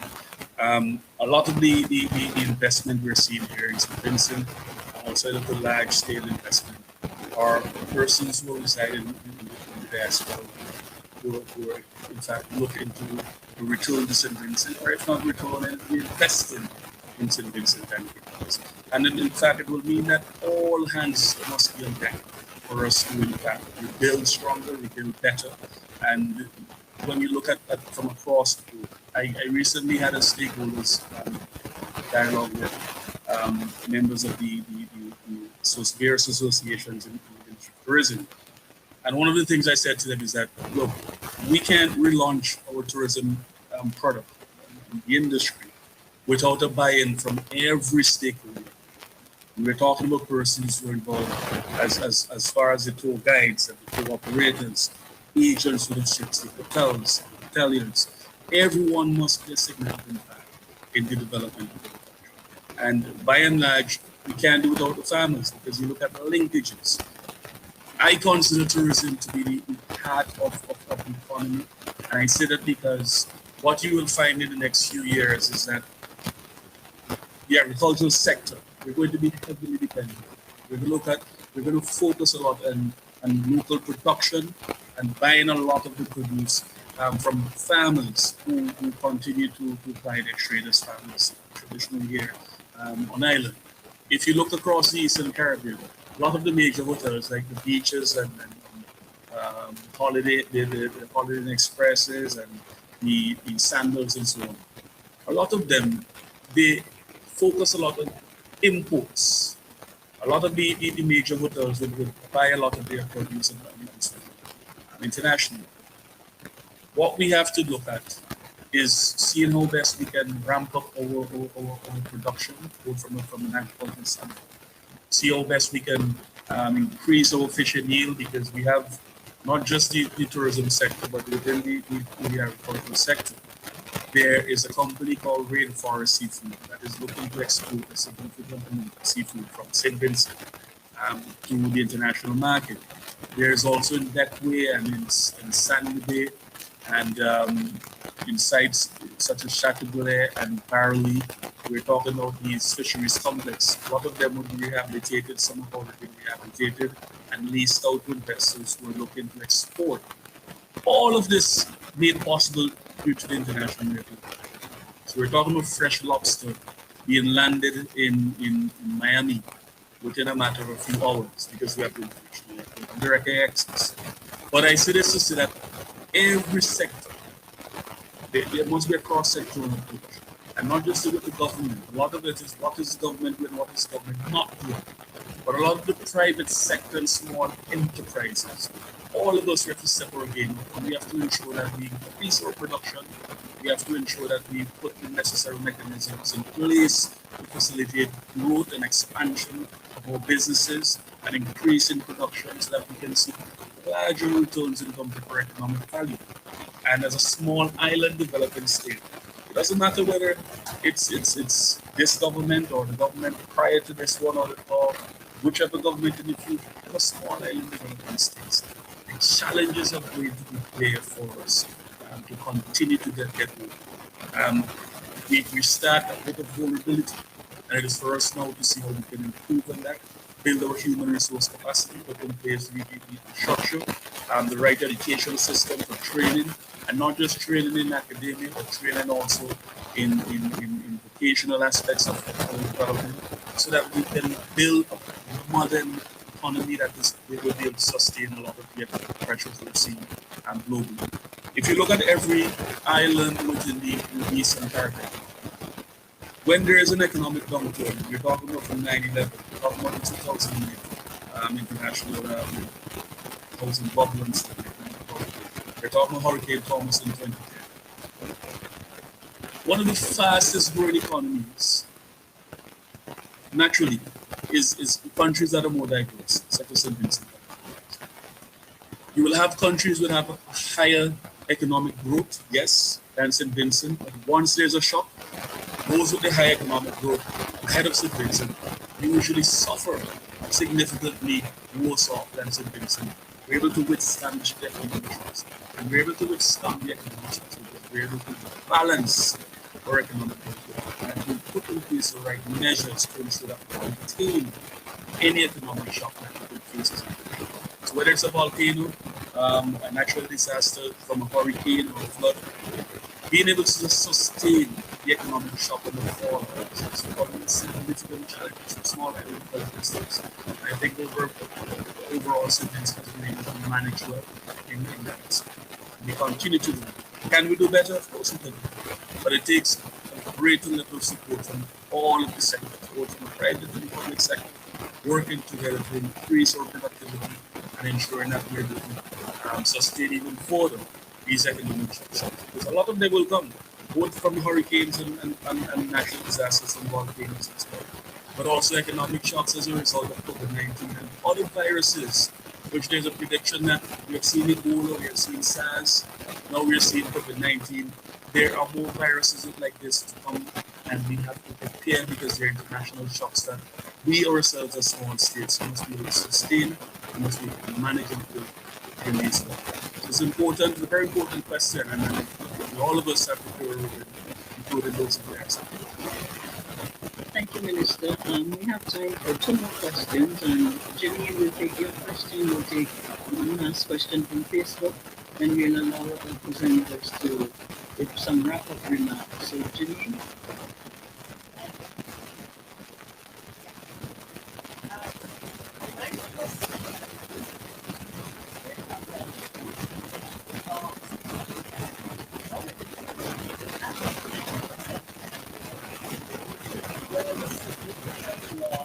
see a significant degree of population from the areas most affected.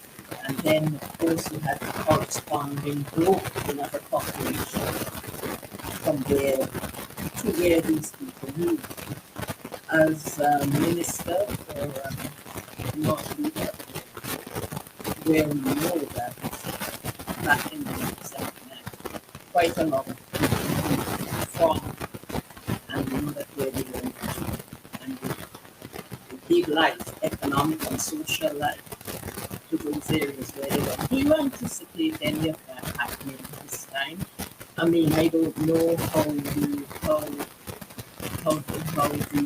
administration rates this eruption vis-a-vis the 1979 eruption. But I'm just concerned because I think everything that we can and everything that is thought of in respect of those areas where people are going to move from has some sort of impact. Be it social or economic. How do you see that happening? You know, and thought it, do it will happen, and it won't happen, and if not, So that's a very, very important question. Very interesting one actually coming from a Chateauguay lady as herself. Now, I would even go a bit further to 1902. And I say this because you coming from Chateauguay will know Monroe and Larrakai and those other areas which had populations. In fact, I understood that there was a school in those parts further north of Richmond where they had populations, literal people living there and going to school. And I often wondered why there was such a major move, and quite naturally because of the eruption in 2 and as well as in 79. And then you wonder why are people in Fancy carrying the same names of as people in Petit Bodel, for instance, in North Wales, and they're all related. Laviers and the Delfleshes and Youngs and so on.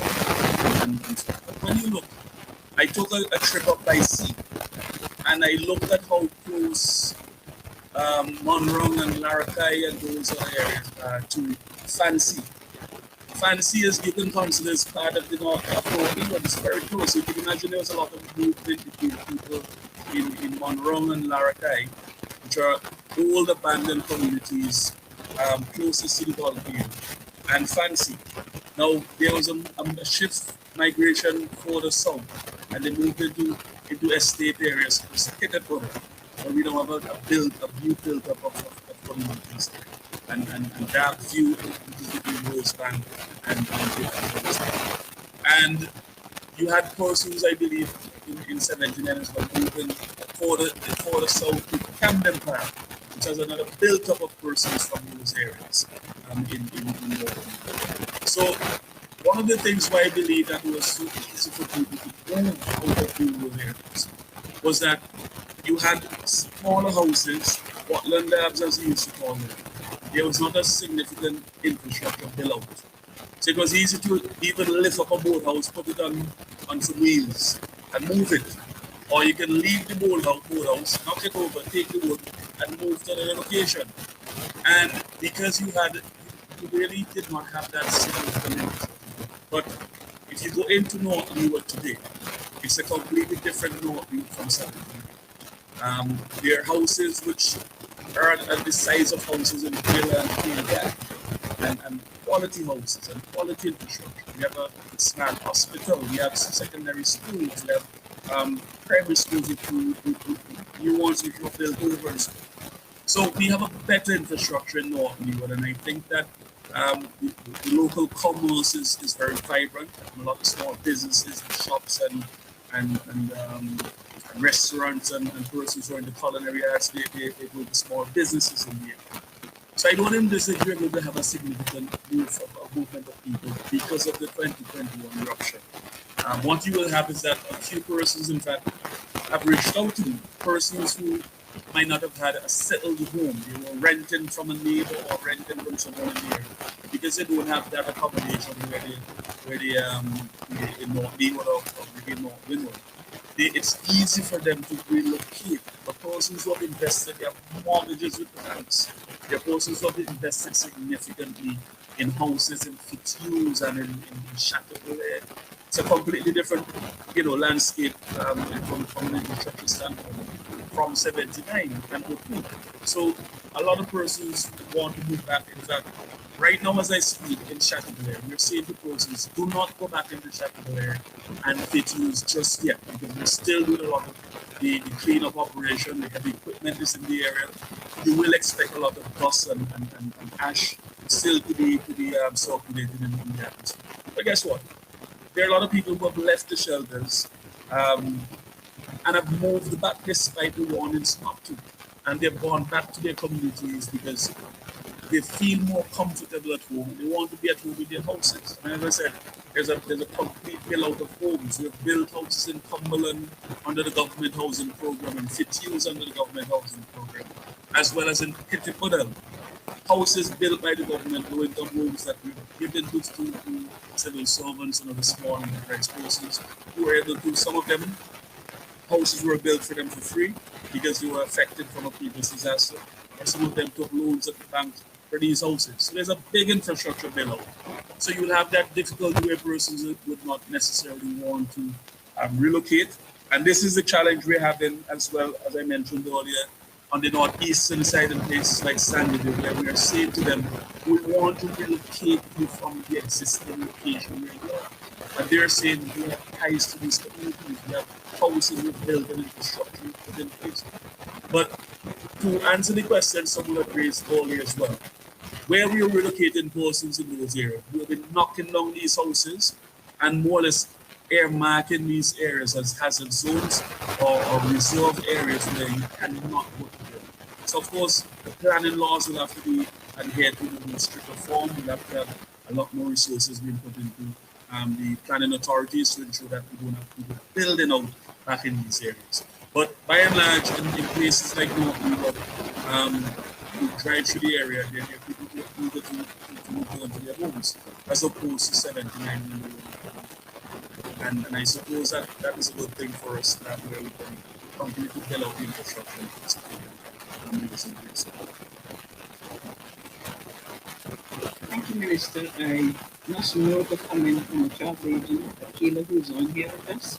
She was saying sandals and all the resorts that are coming on stream. Hopefully, they'll put some tours in place for the volcano, since, as Dr. Robertson said, that might be the thing to do when you come to some underground deals. We have one last question that I'm going to try to wrap up. Put two questions in one, actually.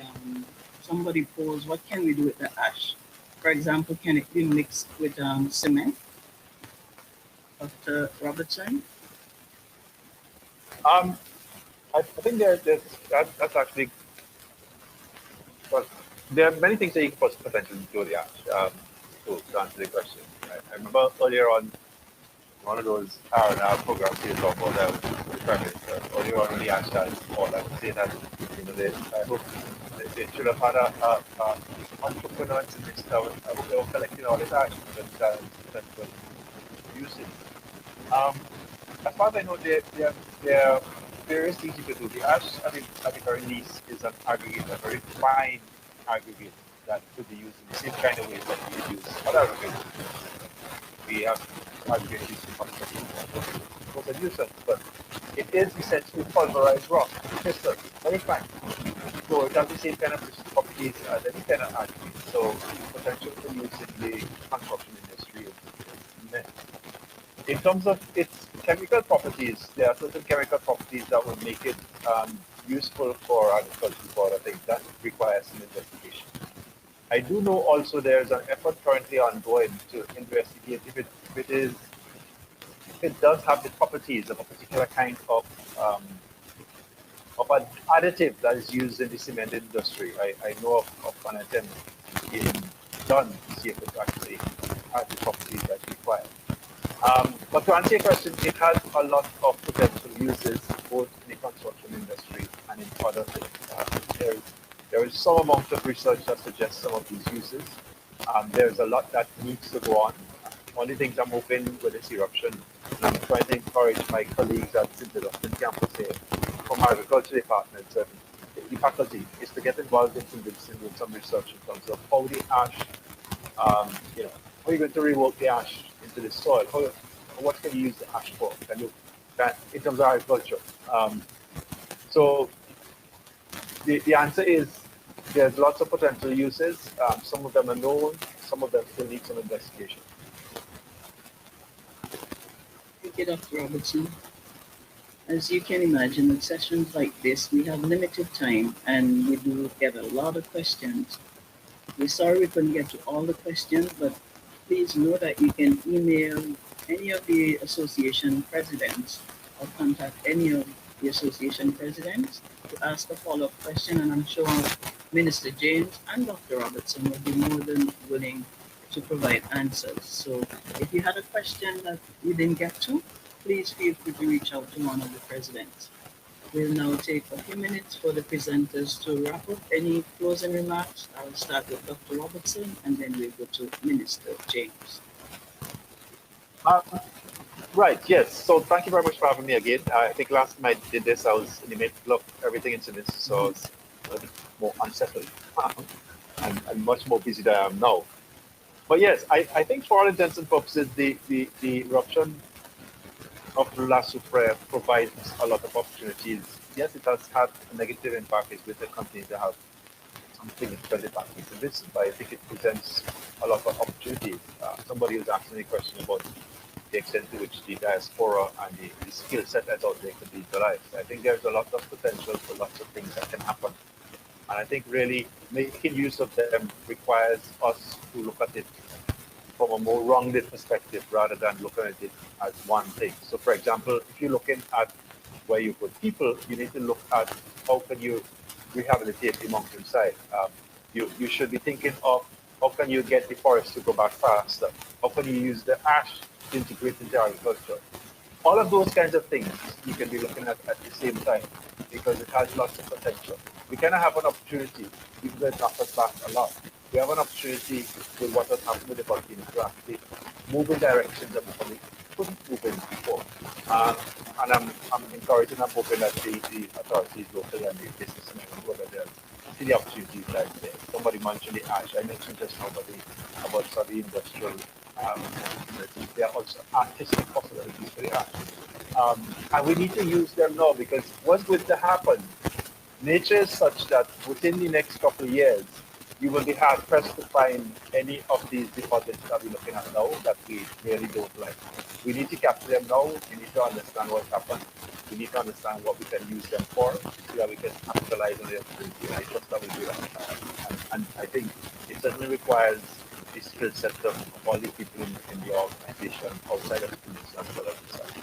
So thank you for having me, and I think we should make use of the opportunities that we have. Thank you. Thank you very much, Dr. Robertson. Minister Carlos James, I'll hand over to you for some closing remarks. I want to thank you for inviting me. I think we had a very interesting discussion. The questions that came were very important questions to be asked, and I hope the answers were helpful. Now, we're at a stage in our development where we have to obviously look at how we can build that stronger economy, and how we can put all of the measures in place to advance this. This is the way there's a lot of support and resources, primarily from a lot of the diaspora. If at any point in time you had any inclination as to how important your contribution is to the national development, this is an indication of what you were here with us. A lot of you who reached out to your families back home and offered support immediately in the aftermath of the explosive eruption. We were very grateful for that. Important, we continuing the development of the advancement of the country. We will need this. Look at opportunities for investment, not just the investment climate is not just there for hoteliers and conglomerates to come in, but we would like to see a lot more incentives invested in their country, putting in place supporting measures where we can see generational wealth, we can see the advancement of peoples. I give an example. I see some friends here from New York, from Toronto, in fact, Mr. Providence, who is here with us. I will tell you, I grew up with my grandparents who were farmers, and they farmed in the Rosal mountain place called Panmire. And I'm one of the from our generational advancement and movement from farming. Had the opportunity for advancement in education, which played an important role. And I decided to come back to something where I myself can make a contribution to it. And if every one of us take that type of mindset and focus on it takes opportunities such as natural disasters, really canvas and bring all of this together. We can have an appreciation of how important all of us play. Now is a greater time than any time to focus on the development of this country. Challenge yourself, challenge your organizations, whether you're in Toronto or Montreal. How best can I help the advancement? We need your support more than ever. We ask you to galvanize that support and do the best in your country. And I will leave on that note by saying that all of us working together and ensure that we have better citizens for the generations to come. Right, thank you very much for having me, and let's go chat. Thank you. Well said, Mr. James. On behalf of the organizers of this event, and the organizers of Petra Ryan Phillips and Comrade Malcolm Galway out of the SVG Association of Toronto, out of the SVG Association of Montreal, Rosamond Ryan, and from the Ottawa SVG Association, Suzette Weeks. On behalf of the organizing committee and the presidents and members of these associations, we thank you, Dr. Robertson, for being here with us again. You were here at the first phase and you're back. And as always, very informative. We thank you for being here. Minister James, thank you very much. You did provide a lot of information, a wealth of information, and at the end, you wrapped it up nicely by reminding us and encouraging us to invest in our St. Vincent and the Grenadines. We want to thank our media outlets, for those of you who carried it live for us on Cardi Radio Vinado. And thank you, Vinci Sweet Radio SVG, Bay Hill News Network. Thank all our media outlets. Vinci Radio Sippy, I believe that is your radio station. Vinci Internet Radio out of Ottawa. Thank you for being here and for carrying this live. For those of you who joined us on Facebook, we hope you got in most of your questions and you got the benefit of this session as well. We thank all of you for being here. Without you, this would not be a success, but the presenters will just be speaking to themselves. So we thank you all for being here, and we hope that this turned out to be an informative session for you. Thank you, and enjoy the rest of your evening. Broadcasting around the world. This is your number one internet radio station. It's the internet radio with the master DJ CP. The music you love. Broadcasting around the world on the World Wide Web. This is your number one internet radio station. Vinci Internet Radio. All the way here. We're online radio, the new online radio that makes we're online radio, the new online radio that makes Best music in the world. This is your number one radio station. Vinci Listening to the best radio station on the planet. Okay, everybody, listen up. More music. You're listening to Vinci Internet Radio, and you've been listening to a program started at 5 o'clock. That's about 17 minutes past 6 here in Ottawa, Canada. This was an information session put on by the St. Vincent and the Grenadines Ottawa Association, Montreal, and Toronto. We had on the panel Dr. Richard Robinson from the Seismic Division here in UWI, and Minister of Tourism was Carlos James. Thanks, everyone. Thanks for locking on to Vinci Internet Radio. Hope it was very informative to you. And you'll join us all the time that we put on this kind of program. So once again, thank you very much. Coming up at 8 o'clock, we have DJ Infirmus of the Trinidad and Tobago. We'll be taking you from 8 to 11 here on Vinci Internet Radio.